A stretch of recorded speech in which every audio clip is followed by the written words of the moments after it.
ప్రతిఘటన టీవీకి స్వాగతం. క్షణక్షణం మీకోసం. పల్నాడు అనంతపురం ఎస్పీలపై సస్పెన్షన్. ఏపీలో పోలింగ్ రోజు ఆ తర్వాత చెలరేగిన హింసపై కేంద్ర ఎన్నికల సంఘం తీవ్రంగా ఆగ్రహం వ్యక్తం చేసింది. పిఎస్ జవహర్ రెడ్డి డీజీపీతో భేటీ తర్వాత అసహనం వ్యక్తం చేస్తూ కొందరు ఉన్నతాధికారులపై వేటు వేసింది. పల్నాడు అనంతపురం జిల్లా ఎస్పీలపై గురువారం సస్పెన్షన్ వేటు వేసింది.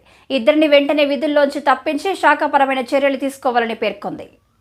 పల్నాడు జిల్లా కలెక్టర్ తిరుపతి ఎస్పీలను బదిలీ చేయడంతో పాటు శాఖపరమైన చర్యలకు ఆదేశించింది. పోలింగ్ జరిగిన మే 13న పల్నాడు, తిరుపతి, అనంతపురం జిల్లాల్లో ఎక్కువగా హింస చెలరేగిందని, దీన్ని నియంత్రించడంలో అధికారులు పూర్తిగా విఫలమైనట్లు భావించినట్లు ఈసీ తెలిపింది.